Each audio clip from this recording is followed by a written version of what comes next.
All right, everybody, welcome back to the Millennial Sales Podcast. This is episode 253 with your host, Tommy Tahoe Alemo. Excuse the audio quality or lack thereof on this intro. It gets much better throughout the actual episode.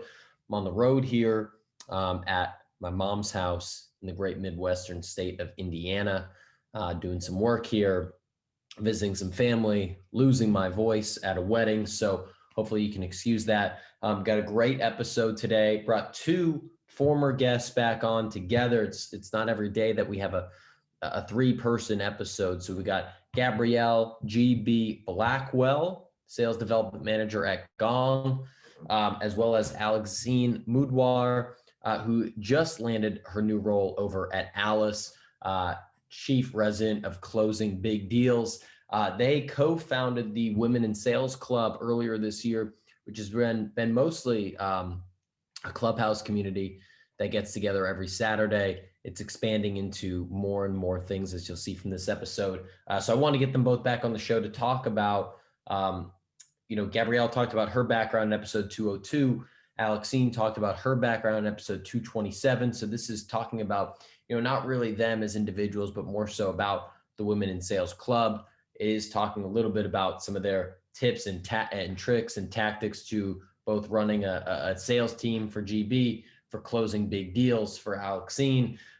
We talk about the group, how it was founded, what they're up to, how they're solving, problems in today's world. I saw they just landed their first sponsor with Chili Piper the other week. So shout out to both of them for that. They're putting in great work. Great people to follow. I think you're really going to enjoy this conversation, whether you're a man or a woman or otherwise in the sales world. I think there's a lot of value to be had. Before we go to the episode, give a quick shout out to our sponsor, Postal.io, the OGs sponsor in this pod. They help create curated marketing experiences. So when you're sending gifts to a client or a prospect, you can do it in the most personalized fashion at Postal.io. That you can do it from their local brewery or local florist, right? Rather than just a normal boring Starbucks gift card. So check them out at Postal.io. We've got some cool giveaways coming up this month for the end of the quarter. So keep your eye peeled for that. Otherwise, let's get straight into my conversation with GB and Alexine. Let's go.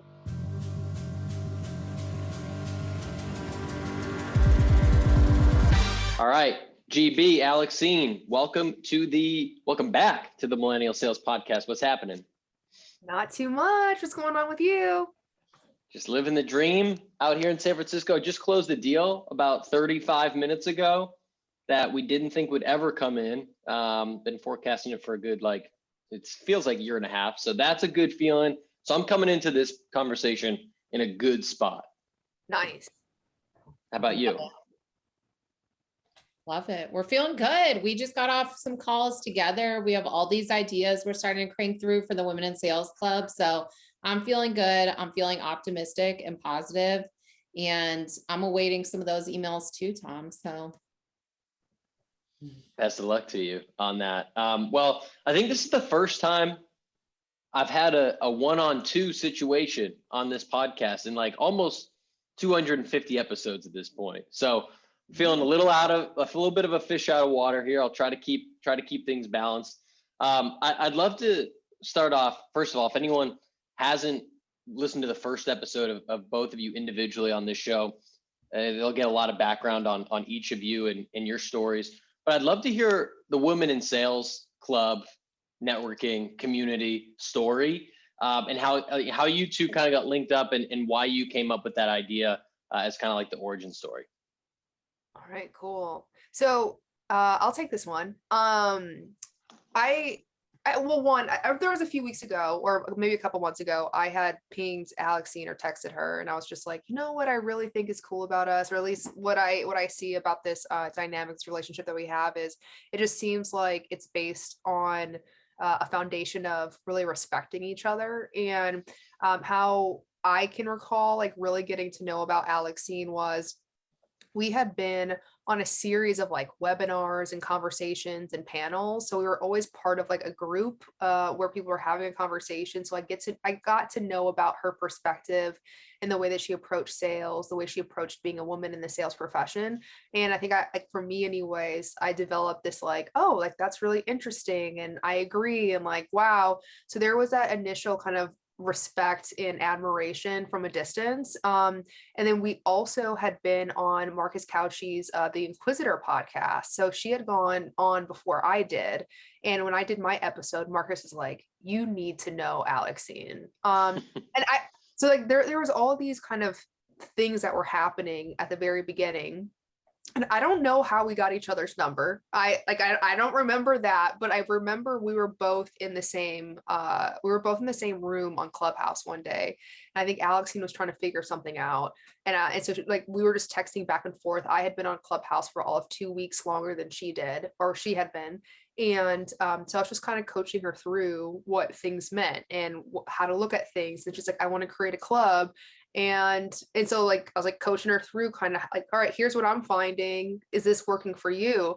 So that's really how we kind of got together, I think, on Clubhouse. And as Alexine wanted to launch a room for women in sales, there was a conversation that we had, and that kind of led to us doing this thing together from there. So that's kind of my high level recollection of, there's probably a lot more details, a lot of technical difficulties along the way, but that's kind of the high level of how we kind of got connected and kicked things off. Yeah, 100%. Yeah, definitely spurred by my technical difficulties with Clubhouse. But I think, one of the really incredible things, I second everything that Gabrielle said. I think our expectations when starting this were really, I hope that 4 to 5 people show up and we have a really cool conversation between us and we learn some things. And what ended up following was very much unexpected. We have over 3,300 people that are now part of the group on Clubhouse. We just started growing out a LinkedIn presence, and that's almost to 1,500. So like it happened very quickly. We have a really cool core group of folks that are just continuously showing up, participating in the conversation. And I think part of what's really interesting too, and part of, I hope the vibe that we've given off to folks is like, we're very much here in these conversations to learn and just and share, but it's very much like everybody is an equal that's coming into this conversation. Like you won't catch Gabrielle or myself being like, here is exactly how you should do X, Y, and Z. Like this is the process for. What you will hear us saying is like, here is my process. Here is another process. Find your own based on like kind of whatever you're hearing around you. So I think there's definitely that vibe and that tone that runs through. And then I think I know that we've been very cautious and really trying to create a community that is inclusive. We want everyone to be represented. So though it's called the Women in Sales Club, because it was of course founded by 2 women in sales, it's very much an open community. We have folks like Larry Long Jr., Jeff Bajorek, it's Shelton Banks, folks that are showing up week over week, that are men as well, who are contributing to the conversation that I'm learning from, that Gabrielle's learning from, and vice versa. So very much an inclusive community here. So Alexine, when you were first trying to start the group, before you knew how to do it technically in Clubhouse, like what was the thought there? Was it just like, this seems like a cool platform, Clubhouse as a whole, and I see a need here for there to be, more voices of women in sales. And so that's kind of the starting point, or where was your head at? I don't know if I knew where my head was at. I think I just wanted to connect with some folks. I think like after a year of COVID, everybody was kind of in their own corners. And even if whether you lived alone or didn't, you're kind of, just locked in. And it felt like I just wanted to connect with people and get outside of my norm and my circle. I've always been very oriented that way. Like I like to be around other people. I like to be talking to them. So COVID was hard for me because I was kind of like trapped in my little cage here in Chicago, and I wanted to get to know other people. So I think, part of it was like selfishly, I just wanted to get to know other people, hear their stories, learn from them. And then again, I think it was more so like, let's have some conversations that are of interest. Like, I think that Gabrielle and I, what's been really interesting is we have yet to have a single week where we're struggling to think of a topic. Like every single session we end and we're like, hey, does anybody have any ideas? And I remember the first time we did that, I was like, all right, fingers crossed, someone will throw out one idea. I have a list of probably 25 ideas that we haven't even gotten to for topics because we have such a backlog and people keep bringing us new ones every single week. So that's been really interesting too, is like, this almost feels in a way like bigger than us. Like there are just conversations that other people want to take place. And I feel like we're just kind of a liaison and helping facilitate that. So I'm really proud of that. And I like that we're continuing to kind of stay current with what are the areas that matter most. One of the things we just covered, self-care in sales last week. And a lot of people were kind of feeling like, hey, I don't know if I'm taking care of myself enough. I don't know if I'm, paying close enough attention to my mental health. So we like kind of press pause on the rest of the topics and we covered that topic right away. So I think, the idea of what I thought it would be initially versus what it is today has evolved, but I'm really happy and pleasantly surprised with that evolution. I love it. Okay, so let's talk about that. Let's riff on that for a second. Self-care in sales, right? I love that topic because I suck at that topic. So I'm interested, like, what were some of the best takeaways either that you heard from other people or things that you do that maybe you can coach me on? Maybe we'll start with GB here. Ooh, coach you on. So what makes you say that you are not super skilled at self-care? I love the discovery. Listen, I want to make sure that whatever I share with you is tailored to what's going on in your world. Yeah, I appreciate that. We'll set up 45 minutes for a demo of whatever after. Yeah, basically. I feel like I suck at it because I have a habit of sucking myself into the work week and only like getting into such a routine where it's like, I wake up, I work, I cook dinner, I'll do something, with my fiance that I live with, and then like, I'll go to bed. And like, that's like the week. And then all of a sudden it's Friday. It's like, there was nothing happened and I feel like completely drained. Yeah. Yeah. I just, as you were sharing, I think I was driving during the session that we had on Saturday, so I don't have everything noted down, but one of the things that sticks out to me is self-care is going to look very different from one person to the next. The way that we work is going to look very different from one person to the next. Like for me, I am somebody who can 100% throw myself into work and I'll be okay, but I recognize that about myself. And so what I start to do is I might plan in advance for my self-care, and self-care for me looks a lot more like if I carry a lot of my stress in my body, for example, what I'm going to go and do is I'll set up appointments like once a month to go and get like a deep tissue massage, for example. I like going to get my nails done, so I'll make sure that I prioritize that and make time for that. There's other things that I know about myself, such as if I'm not doing yoga like 4 days a week, I probably am not going to feel my absolute best. And so I will schedule that time to go to yoga at 6:00 in the morning, knowing that like that's going to be a really important practice. I mean, there's a bunch of other things. Like we talked about a lot of the spiritual side of things in the episode that we did, Tom, but like those are really the ways that I can make sure that I'm setting myself up to feel really good throughout the week, recognizing that the way that I work is very high demand, very high input, very high energy. And if I'm not counterbalancing that, I'm probably not going to do my best work, and I'm not going to feel good not doing my best work. So I would imagine like there were conversations that people were having in terms of what like a day-to-day self-care might look like, is it's very much rooted in being aware of yourself, aware of how you work, aware of the things that are a priority and value to you, and things that fuel you. So there was one person, people might know who he is, Terry Arbaugh, right? But he had talked about his experience of recognizing that there are certain times during the day where he does his best work and other times where he's in a slog.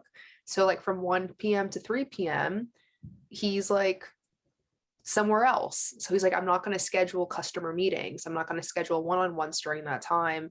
And that's a demonstration of self-care. So I think there are like really big things that people can do for self-care. There's also like the day-to-day, week-to-week, month-to-month little things that folks can start to introduce into their days, weeks, and months to support this kind of overall sense of well-being. Mm-hmm. Yeah. And one of the big takeaways, I know someone had shared the idea, I think during that session, of like limiting the amount of times for like social media apps, for instance. And I know GB did this recently. So even that was like something that I tangibly implemented within a few days. So now I have that. I set 1 hour limits on all of my apps on my phone.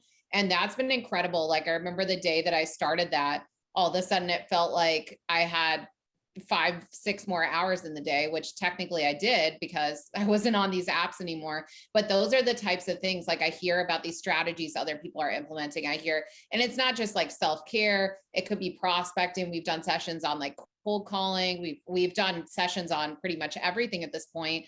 But I always get new ideas, like things that I haven't tested and tried before. So I think that's what's really cool about this, is we can share and learn from some of the best and brightest. Because I think prior to really, I guess for a lot of us, prior to COVID, and a lot of these communities coming out, a lot of us kind of stayed within our own organizations. Like our best example of a salesperson was XYZ on our own sales team. The reality is there's a best salesperson at a bunch of different companies. So if you can kind of get outside of the box of what we're accustomed to within your own organization, there are so many new like strategies and methodologies and cool things, and not just about like self-care, but sales, prospecting, whatever it is. There are some really cool people out there to connect with and get to know. And I just feel like the benefits of getting to know some of those folks and bringing them into these conversations has been tenfold. Yeah, I love that. And something that I picked up just on like both of your answers, just from that one question and just from getting to know both of you, is how different you are, right? Like both in personality type, like at least from my perception, Alexine being more type A, more like, what I would consider maybe more of like being an East Coaster, more of an East Coast mentality. Whereas GB seems a little bit more relaxed, a little bit more in touch with her spiritual side, as we can also see from the background of the 17 plants, the pink light. We might throw a tarot card like halfway through this podcast. And so I'd be curious, just like from other people that whether they're co-founding a business or a side hustle or working with a partner on something, like, can you speak to how that's been helpful? And maybe, I don't know if you've ever butt heads at all with anything, but I'd love to just hear about that back and forth of your two different personalities and how that flows. Yeah, I think, so what's really interesting in what Gabrielle said at the beginning, like there's this mutual respect that flows through everything. So we have never had a situation, and I would hope we never would, where like one of us would say something and the other person would think like, that's malicious. Like, there's very much like this undertow of respect. So like, if there were to be like anything where we don't agree and we don't see eye to eye on something, it's very much like easy to then go into a conversation, because it's like, well, what is your perspective on that? And why do you feel that way? And then what's your perspective? Why do you feel that way? And then we can kind of put the pieces together and figure that out. So what I like about our personality styles, I have never heard it described as that, but it's the West Coast, East Coast, but perhaps that makes sense. I think that there is this piece where we are kind of, opposites in certain ways, where yes, like she is much more grounded, definitely more spiritual, maybe a little calmer, some would say. And then, I'm definitely over here, and but there are certain conversations and types of situations where I'm really comfortable and GB is less so, and then vice versa. So I think what's been really cool about this, as we start to look through the duties and responsibilities and decide who's going to sit where as we continue to grow out, what's been really beautiful is we both have completely different focuses. So it's very easy to then have those conversations of, this is where we're going to disperse duties and I'm going this way. And then what's been awesome is everything I don't want to do, Gabrielle wants to do.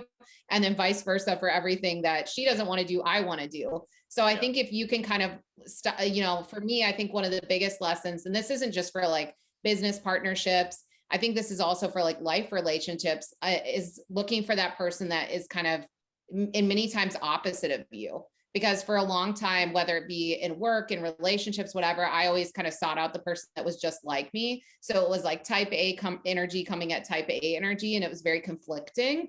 And so I think what's been really cool about this experience is I'm seeing the beauty of having two very different perspectives that are both built on that mutual level of respect. And what what has come of that. So yeah.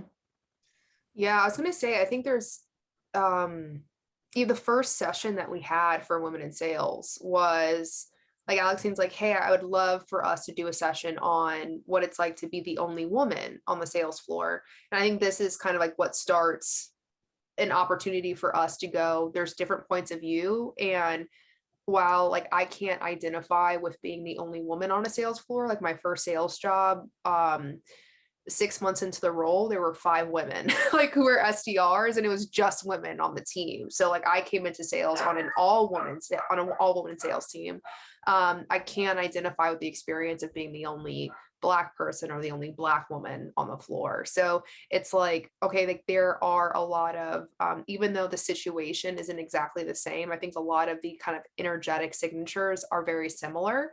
And there are certain experiences, like even though Alexine's personality and my personality don't seem super similar, I think there's a lot of experiences that we've both gone through, and a lot of things that we can like help each other with certain perspectives. So there are certain experiences that maybe I'm going through right now that Alexine has already gone through and learned a lot of those lessons. And so she can advise me in that. And there are certain things that Alexine is going through that like I figured out or I've gone through already. And so then I can offer that. So I feel like it's very much it's like very reciprocal in that way, and very kind of free flowing in a very kind of abundant relationship in that way. And I think even with that, there are times during the sessions on Saturdays where, Alexine will share something or I'll share something, and we'll go like, and there's times like I'm at her house and I'm like, no, I disagree. Like I don't see it that way. Right. And so, or there's times where Alexine's like, I think Jamie's going to disagree with me. And I'm like, no, I totally agree with you right now. So it's kind of interesting to see like, okay, well, what do you think about this? And we can have a conversation about that. And I'll share perspective.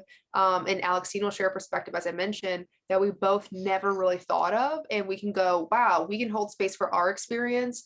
Or I can hold my experience. I can hold space for my experience and hold space for Alexine's experience at the same time, and walk away knowing more than I would have if I just kind of kept that to myself, or I didn't open myself up to having that experience. Yeah. I was hoping that there was going to be a fight story somewhere. But that's no.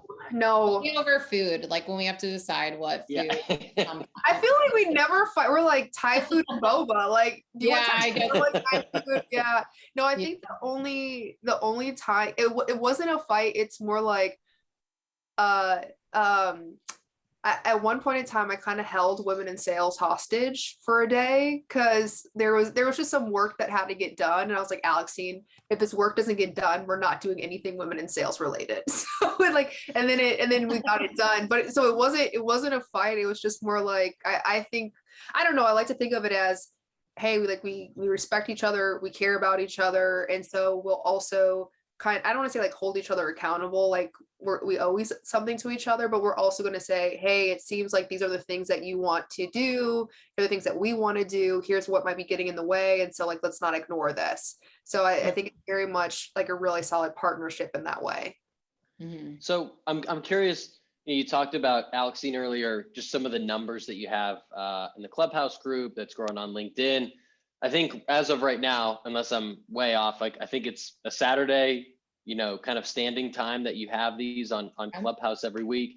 But I'm curious, like, if you can share, where is the vision going on some of this? Like, is it a bigger events? Is it like writing something? Is it something that I can't even think of? Like, where do you intend on kind of taking this group now that you've gotten, this level of traction? To the moon. No, I don't know yet. I think that was the only answer possible. Yeah. I will tell you, there's no shortage of ideas. Like if you could see the text thread, which you never will, but seeing Gabrielle and myself, it looks like the crazy ramblings of two ladies. I don't know. We're just like sales. Two women have this idea. Yeah, we're like, here's a TikTok idea. Here's this. We're like all over the place. We have all the thoughts, all the ideas. So there's never a shortage of that. I think, the hardest part of anything is always the execution. Like you can put in all the planning, you can put in all the ideas, but then it comes time to execute. So I think for us, what we're trying to do is not bite off more than we can chew. So we've been very methodical. Like there are a lot of ideas, like we definitely want to get into more of like the live events, whether that be like via Zoom, depending on how things go, or actual in person and do some like dinners, different things like that.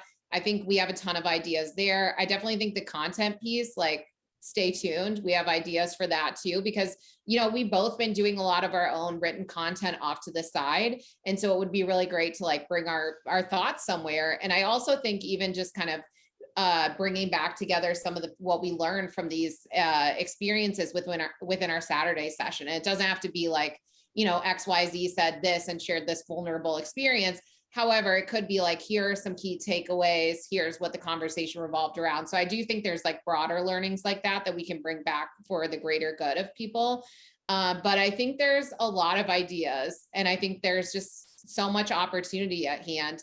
And I think part of what allows us to have so many ideas is, again, like these folks that are around us. I mean, the amount of messages that we get on a weekly basis and comments on LinkedIn, I see every single one and I screenshot them and I keep them in my affirmations folder, but they mean the world to us. Like to get a comment behind the scenes and someone's like, that session was incredible. Like this changed my thought process around XYZ, or like I learned something new, or this is something that I hadn't approached this way before. Like that is like, it just feeds me. Like I feel like my battery just gets replenished every single week. So I'm just very grateful for that. So I don't know, long-winded answer is we got a lot of stuff in store. Stay tuned, but also lots of stuff is coming. Well, I just saw you both on John Barros's podcast. I just got the notification, or I just kind of checked out my feed like earlier this afternoon to see what was new. And I saw you both in there. Oh shit. So that must have been a great feeling. I mean, I got to just say, I know we're on a sales podcast, but I personally don't listen to sales podcasts because I think a lot of them are boring. And his is probably the only one that I listen to consistently. There's a few others that I'll maybe depending on the guest, but so I'm excited to check that one out. Okay, cool. You have to give us some feedback afterwards. Hit us up behind the scenes. I will say I'll speak for myself. I went like full fangirl. I made us take like the selfies at the beginning and at the end, because I didn't like the first selfie. So we had to re-selfie because of me. But that was like one of those things that you wait for years. And when you hit that point, it just feels like, yes, we're on the right pathway. So yeah, that podcast honestly was really meaningful, I think, for both of us. Like it just felt like we're doing something really cool. And we have someone like John Barrows, who's like in our corner listening, interested in this. And like be on Lori's podcast. Like there's been some incredible conversations like that. And again, that just feels like that battery replenishment. Like it's just like that reminder, like a road sign on the highway that's like, you're this many miles away, like keep going, or you're this close. So I just think that in particular was a really cool experience. Real talk, you got to have those from time to time, right? Yeah. When you're grinding like you two are, not only what we're talking about here, which is the Women in Sales group, but obviously also being, A players at your own companies with your own jobs, crushing numbers, leading a team in GB's case, closing $1 million deals in Alexine's case. So to have both can be draining. So I feel like having a list somewhere or having some sort of like validation, kind of checkpoints along the way just kind of keeps you going, I have to imagine. Yeah. Yeah. Yes. I feel like it's all the things though. I mean, I think, I can't remember what was going on the night before we had the podcast with John Barrows, but maybe it was like some just random drama. And I think like we were texting back and forth and it was just like, we're going to be on John Barrows' podcast tomorrow. Like, we're good. Yeah. Whatever. We're good. We're doing the damn thing. Like, let's just go and do it and have the biggest smile on our face. So whatever. I can recall also in that podcast, like there was opportunities to also like challenge John and some of the things and some of the ways that he might have approached things or some of the ways that he might have thought about things. And I think about the experience that we get to have in the room on Saturdays from 2 to 4 p.m. Central Time. Please come every week. Ooh. And yeah. And what can be really cool is as people are sharing about their experiences and sharing about their stories, that it provides an opportunity for others to learn. And so, there is, of course, there's men coming into these rooms and they're sharing perspectives and they're sharing tips and tricks that like women might not have had the opportunity to get access to, in terms of how do you navigate a corporate environment? How do you manage up? How do you ask for mentorship? Here's maybe some of the things that are going on that you wouldn't have been exposed to, or that somebody at your organization wouldn't actually tell you. And also the other way around, you have women who are sharing about their experiences and men might not have ever known. And so they have the opportunity to then go in and think about that and think about their role in their organizations and even share out those learnings with other people who might not be or might not have been in that room as well. So yes, there's like the big podcast moments that are awesome. I also think about like, wow, if there is one more man who's in a leadership position who can then connect that much more deeply with the experience that women are having, good, bad, and indifferent, and be able to then think about, okay, like how do we make things better? Or if it's one more woman who is able to feel like, wow, I can feel heard, seen, acknowledged, and understood in this profession, and that's one less woman who leaves the profession. I think like that to me is the stuff where I'm like, this is exhilarating, this is fueling, this is meaningful. And that kind of gets to Alexine's point and what she said earlier of like, this definitely feels bigger than just like her and myself. And yes, again, the podcasts are really nice. And there's also that really big impact that we want to make in elevating the profession of sales. Yeah. I love that. Go ahead. No, I was going to say, I agree. I think like that's a big piece of this is like, we both have this aspiration. Like I shared this recently, but I do a lot of these sessions with folks that are like just graduating from college or in college in their final year. And they're like looking at potentially sales career.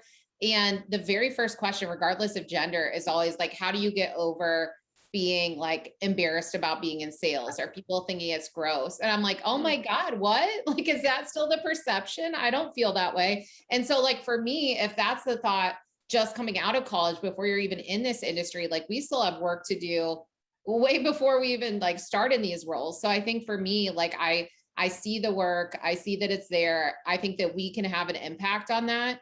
And I want for people to look at sales the way they would any other position that you would like go into like a long-term degree in and like seek out as a profession, because I think it's incredible. Like I think back on my experience, the ability to have like financial freedom to buy my own condo when I was, really young at the time by myself, like to do all these things. That's the kind of experience that I want other people to have access to. But if our perception of sales as a whole is like ick or gross, that's not good. We need to kind of get underneath that. So I do think like we are both very focused on you as well. I mean, obviously with this podcast, with the work that you're doing, like I think all of us have this aspiration to really elevate sales as a whole and bring this to a place where people are really proud of this profession. And then I think in turn, what will happen is a lot of our prospects will start to feel similarly. If we can continue elevating this profession, teaching people how to do things the right way, teaching them that you can be respectful and still be successful. You don't have to talk through every one of your prospects and shove a contract down their throats. You can actually have a conversation and you can do what's best for them. Sometimes you can tell them you aren't the right fit and you'll get something, they'll refer you to someone else and that becomes a better client for you. So I think if we can start to like recoach and relearn some of this, some of what many of us had been taught early days in sales, I think that we could have a really big impact. So I really see the Women in Sales Club as being part of that. And we have a lot of SDRs that are like year 1 to 3 that join us. We have sales leaders that have 20, 30 years of experience. So, I mean, we have such a range and depth of experience levels. And sometimes that SDR that's in year one is testing out new prospecting methodologies that maybe GB and I haven't even tried yet. So we're learning something from them. And sometimes that person who has 30 years of experience, like a Lori Richardson, comes to the conversation and can talk to us about like long-term relationship building. Like that is, you can't pay for an experience like that kind of education. So I think it's just so incredible to get these different perspectives and feedback. And that's what's been really cool. But yeah, all around this idea of elevating this profession as a whole. I love it. And, something that definitely shouldn't go like unnoticed is that obviously we've been talking for the last 30 or so minutes about the Women in Sales group and what you're building, which is amazing. But I don't think we can overlook, again, the fact that you are also absolute badasses in your own roles, in your day jobs, throughout any given day or week. So I'd love to hear from each of you for just a minute on like, what would be, for GB, I know she's running SDR teams. For Alexine, you're handling major accounts. And so again, two completely different jobs and skill sets needed. So I'd love to hear from each of you, like what would be one tip that you would give to someone that was starting in your type of role? And we'll start with you, Alexine. Oh man, I have so many tips. I wish I could write a book. Only one.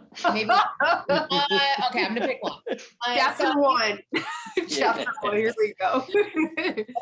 Okay, so chapter one. So I think the biggest one would be to stay organized, which I know is like kind of sounds like a cop out, but at the same time, I think that was one of those skills that I got away really early on with being super successful in sales without being super organized. And what I realized later was, yeah, I made a ton of money. How much money did I lose by having a disorganized system and not be like following up the way I could have? Like, there's so much in there. So I think if you can be super hyper organized and almost view your job as more of like a project manager, your mindset around what your day-to-day looks like will change, and you in turn will make more money. So I wish I would have started out more organized. I got there, but it took a few years. Yeah. I'm just thinking about, I was thinking about no one has asked me about like, what's one tip or trick that what's one tip that you would give to somebody starting off as an SDR manager specifically, but I feel like time management and staying organized is like, that is the crux of being a really solid frontline salesperson. Like if you don't have that, it's going to be really tough.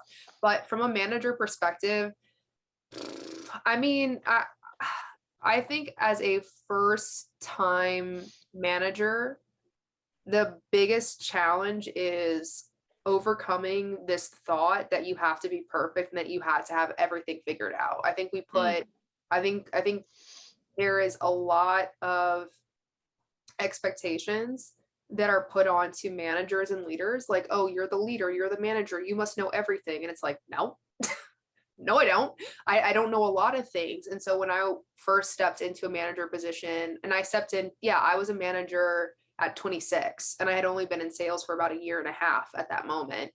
I just put so much pressure on myself to have everything figured out, to know everything, to always be right, to show like zero weakness, zero fallibility. And that's just like it's not healthy. It doesn't really help people because I stopped being receptive to ways that might be better. I'm not receptive to like constructive feedback that can actually help me be better at my job.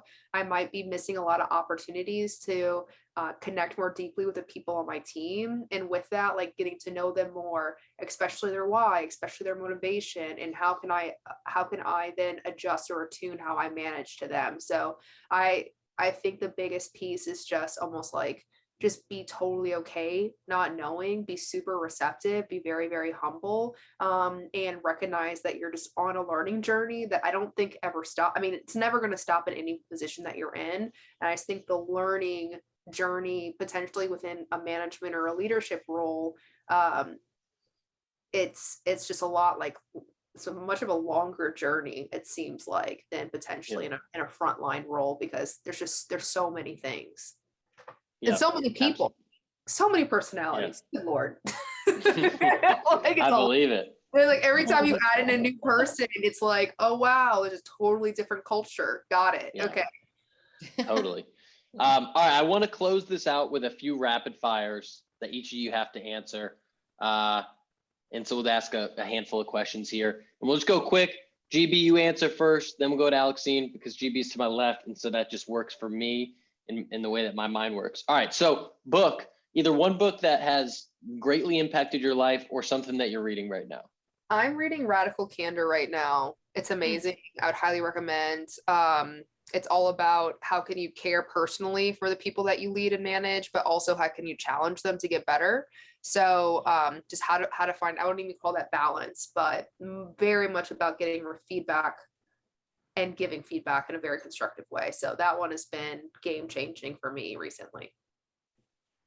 Mine is a recent delivery, Lean Out. So one of my friends just said this to me and sent me like a really nice handwritten note about why I would love this book. So I'll be able to answer your question in 1.5 weeks when I finish. Pretty quick, Alexine. But bonus points for the actual visual there for everyone watching on YouTube. Wait a minute. I want to join this way here. Yeah. She's Give gonna me- be be Give me a moment. outdone. Okay? Do I get bonus points for highlighting as well and annotating? Wow, you do. You do. We're keeping score, just so everyone knows. Like I think this is where we get into the values piece where we're probably both very, very competitive, but we like enjoy it. Yes. All right, Alexine, what's playing on your Spotify playlist right now? Oh my God, you're gonna judge me. I don't have Spotify. I use this app that's called called Slacker. I don't even know. No one's heard of it before. It's Slacker. If you're out there, you have one listener, one dedicated person. But I listen to, I'm going to throw you off on this one because nobody's ever asked this. My favorite band is the Pixies. So I'm very like alternative and a little bit different in my musical tastes. Okay. That threw me for a loop. GB, you got to save me here. I don't even know how to respond to what I just heard of not having Spotify. I just don't know. So I can share with you really quickly, like this is what I'll wake up in the morning to. Billboard, baby, do a leap and make them dance when they come on. Everybody looking for a dance, throw the run on. So I listen to so many random things. A lot of it is like daily mixes that Spotify makes for me. But yeah, me starting my day a lot of the times is either Levitating by Dua Lipa featuring DaBaby or Starstruck by, hold on, give me 1 second. Starstruck by Years and Years. Love it. Yeah. All right. GB, take the point. Just put her at 2 and I'll stay. GB wins this category. No, listen. Like I feel like you should like made up like an audio streaming thing called Slacker. It exists. I might be the only user, but I swear if they're out there, I hope they send me like a swag box or something. They better. Oh man. All right, we got 2 more for you. Your favorite in whatever way, could be unique, could be funny, could be inspirational, but favorite follow on Instagram. Instagram. So or it could be any social media, I guess. So James Buckley pinged me like yesterday. He's like, "Hey, do you have an Instagram? I was trying to find you and I couldn't find you." And I was like, "That's on purpose." I just follow. I was like, I don't have any pictures posted whatsoever on my Instagram, and I only follow therapists and witches. So, but I think my favorite, my favorite one is, what is his name? Cousin Skeeter. He's the guy who, so it's not only therapists and witches, it's also some funny folks, but I think it's Cousin Skeeter, and he's like the African guy with, who jumps out of the car and it's Friday then. Yeah. It's Saturday, and then he starts dancing. So that's probably my favorite account. That's the one that I love the most. That's a great video. That is Alexine? A good one. Mine, I'll do a local one. I want to do a local celeb that has nothing to do with sales, which is, her name is Bon Vivant Cakes. So I take professional cake classes in my free time, which I one day will post one to LinkedIn, maybe. But I love her content. So that's who I'm going with. She's a Chicago native, so I'm here for that too. Also, Alexine has sent me photos of the cakes that she's made, and they're mind blowing. Like So talented. Wow, that's a hidden talent. So I'm gonna have to give Alexine the point there. I can't give too much love to therapists and witches yet. I haven't checked it out, but That's okay. Judge a book by its name, I guess. All right, last one. If there was a quote or a saying or anything that you live your life by, what would it be? Alexine, kick it off. Back to basics. I'm like the queen of, I'm always in my mind, I'm like back to basics. If you hit a wall, if you're like prospecting and it feels like everything's falling apart, I think in my mind, I go back to basics. Like, what did I do yesterday that got me the results that I wanted? And let me reset and go back to that. And it doesn't mean that I won't iterate and change things up and try new things, but the baseline like activity of this is how I structure my day. These are the things that I got to do. These are the clients I need to make sure I take care of. I always go back to basics, what I need to do, just a reset and a pause. That's great. Yeah, I'm gonna go with progress is greater than perfection. It's shown up for me in so many different ways, and it's also a phrase that I share it with my team. Like I feel like it's so easy to fall into analysis paralysis, and I'm like, dude, just mess up, right? Like we have a coaching platform that we can go back to, and we can get better that way. But it's also like my grandfather had a stroke last year, and he was in the hospital, and he had he couldn't really move all that much. He couldn't really talk either, and he would get so frustrated with his inability to do the things that he had once done. And so I painted him a picture, and it just simply said like progress, not perfection. And so I painted that for him in the hospital, and he's kept it with them and framed it with them. And he's like, it's been such a great source of motivation. So that for me, like it just shows up in so many places where I can just go, I have the ability to progress from here, even if I didn't get things right this time. That's great. You both get 100 points for those. Those were great answers. Could have gone anywhere on that. Those are great answers. As we're wrapping up, so Clubhouse every Saturday, 2 to 4 Central. We've got a LinkedIn group. Obviously, if they're not connected and following you on LinkedIn as is, then that's their first silly mistake, and that's probably the best next step. Did I miss anything? Anything else that's going on? That events or anything else? Not yet. There will be some, but stay tuned. The other thing I would say, stay tuned. I'm like an infomercial, walking infomercial. But the only other thing I would say, if you're out there listening, if you have open roles, if you have folks, if you're looking for roles, tag Women in Sales Club in the comments, and then it kind of gets people's eyes over to that. So we're seeing a lot of people apply for roles when we're actually tagging Women in Sales Club. They'll actually kind of follow that and then start applying for roles at those companies. So if you're looking for some awesome folks, whether really it could be anyone to come join your sales team, tag Women in Sales Club. I love it. Well, thank you both for coming on. This is a blast. You've been properly judged for your Spotify or not Spotify playlist. And thank you for all the good that you're doing in the sales community. We need more people like you. So I couldn't encourage people more highly to check out what you're doing. So thanks for joining me. Thank you. Thanks, GB, are you going to draw a tarot card for Tom? Oh my gosh, do you want me to? I haven't. It's still recording, so let's do it. I was just about to hit stop. Oh my gosh, so much pressure. Okay. This might be a. Oh, okay, I've never wait done a minute. this. I need a topic. Wow. I'm nervous. Okay, Tom. I'm super nervous. I don't know if there's he's like very nervous. Panicking. Oh my god. I'm excited though. I'm excited. So okay. Tom, tell me now. All right, is there anything that's top of mind for you? Like what keeps popping up? Like in life, or what do you listen, we're like, there's going to be a little bit of discovery, so that's okay.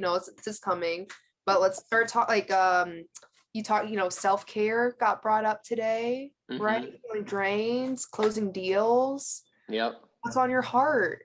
What's the little whisper in your ears? Let's stick with the self-care. I don't know where this is going at all, so let's stick with that. Okay, self-care. Is there anything in particular for you, like that sticks out? Like it's like almost the why. What's the why of the self-care? You're in a safe. Not prioritizing myself. Oh, sorry. Where does that come from? Sorry, I'm like really trying so hard. We're like full on therapy session. Seriously, it's like, it's $200 an hour? Because I didn't sign up No, for that. not at all. No, this is fun. Like I think the thing that's popping up, it's either going to be like, what do you want to become aware of, right? Like it could be like a cautionary thing of, hey, like what happens if you don't prioritize self-care, or it could be, hey, like maybe what's something that you want to be made aware of, like that will help you to start prioritizing self-care. That's what's popping up for me right now. Okay.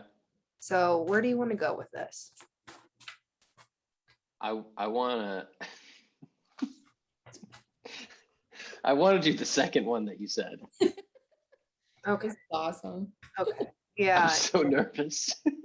Right. Okay. It's like what to be made aware of, right? To help, Yeah. help in this journey. Like I Mhm. got one more question for you. So Okay. let's say you start prioritizing self-care. What do you think is on the other side of that door once you step through it? Joy. Ooh. Oh, Joy. yeah. Wait. Ooh, joy has been a word for me. Mm. I literally like legit like started creating a joy journal. Sorry, the cards are oh, so many fell Okay. out. Gosh, this is it. Is this Tom. how it always goes? Yeah, No. it's really stressful. Oh man. Oh Okay. my God. I did So- like an hour-long session the first time, Tom. So let me tell you, we're doing a rapid fire today. A lot popped out, but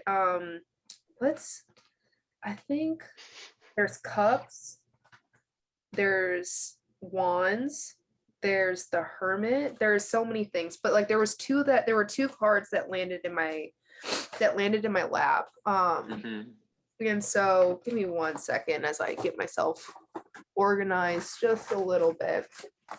But I think, yeah, so number one, I've got so many things. So there's a couple of things that popped out first. There's a lot of wands that popped out in these cards and a lot of cups. So the first thing is that with wands, they signify like energy and growth. And then with cups, there's an opportunity for love and happiness as well. So I don't know why like energy, growth, love, and happiness altogether to me seems like a joyous occasion as it stands anyways. I would say. Yeah. So I think that there's like, there is, you had talked about this, like kind of just going through the routines of things and, it's almost like going through a task list, but still like not feeling like true accomplishment at the end, where joy could be that sense of accomplishment. So that's kind of like where I'm going to go with this reading. So the first card that really pops up is the Hierophant. And so there's like 72 cards, I believe, that are in the tarot deck. There are the major arcana, and then there's the minor. So the major arcana, like the trump cards, these are the ones that are like, these are like the gods and goddesses energies. It's like planet energy. Like these are like these universal archetypes, while the minor arcana are just kind of like themes and trends. So if you have like a trump card that shows up, it's usually to say, this is an energy, like some presence that's with you, right? Or that's accessible to you, or that wants to get access to you. So with the Hierophant, what it's saying here in the reversed order is like, it might be time to consider, like, I'm going to paraphrase, but like, it might be time to consider a new way of going about the ways that you've kind of known how to maybe access joy. So this is a time to kind of challenge and change the ways that you've gone about approaching this effort.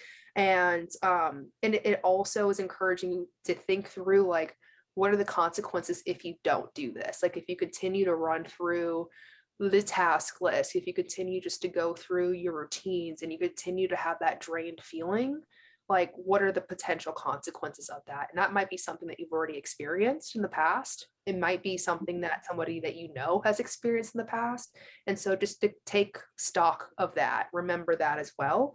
And it says that, remember, whatever you do now will affect more than just you. So like, you know, like, you know, you got you and your fiance, boo. So, you know, I'm just saying. So, so that's the first one. And so, so then now we're getting into. Oh, there's another one. Jesus. And also, you know what? It's a lot. No, there's 2 cards. I'm just gonna do 2 cards. It's also a lot to think about. The Hierophant is the 5 trump card, and you also got the 5 of Wands. So like something to consider in terms of the number 5. So let's see. What podcast episode is this? I don't know yet. I don't know which number it's going to be. Okay, it might have a 5 in it. It might. It'll be 250 something. Wow. Yeah. So I looked at the meaning of 5s in tarot cards means that you're either in control or completely submissive. So, One of the two. One of the two. Oh, well, the Hierophant, it also talks about like marriage, alliance, captivity, servitude. So, I mean, I think it's like, it's either if you're in your power, you're in control, but if you're not in your power, then you're going to be just like, it's just going to be submissive. It's not going to be done from a place of power. So it does seem to me like, all right, you can let your day, like in this situation, you can let your day control you and just be submissive to the task, for example, or you can start to approach this in a way of, all right, I have choices, right? It might not be the fact that you can't do those tasks because we all have to earn a living, but it might be an opportunity to go, how can I go about these tasks in a way that is very, very fulfilling for me? So that's what that one is saying. And then in terms of, in terms of the 5 of Wands. So with the Wands in general, like, again, it means like energy, growth. Like for me, I think a lot of, like when I look at Wands, like I'll show you this card. To me, it's a lot. It's like a very, I don't know. To me, it's like a very powerful card. Like so like you've got these orbs and they've got a lot of power there. And so, yeah, first thing it says, power is such an interesting thing. Wow. Who knew I could read tarot cards? Okay. So, so it says the 5 of Wands brings with it a promise of greatness. But whether or not things turn out to be a great success or a great debacle is really up to you. So I think this goes back to, I know you do, sorry. I think this goes back to like in control or being submissive. What will you do with the power that is currently being offered to you by the 5 of Wands? You have within your reach the energy and magic you need to bring that goal or dream even closer. Just know you cannot allow yourself to get flustered or sidetracked, or you could blow it all up. So I think the cards are telling you, you have an opportunity to do something interesting, but to actually sit down, recognize what's available to you, what the potential consequences are as well, and then you can go ahead sure-footed. The end. I got a lot to think about in between this and the next episode. People, I may or may not be posted next week. I think I need to take a retreat somewhere. Episode's over. What's up, everybody? Thanks for checking out that podcast. Happy July to you. Would love if you took 22 seconds and hit subscribe wherever you're listening or watching this. Apple, Spotify, YouTube, your favorite podcast player. And be sure to check out some of my content on LinkedIn. I'm Tom Alemo, and on Twitter and Instagram, I'm at Tommy Tahoe. Have a great day. Make it legendary. Peace.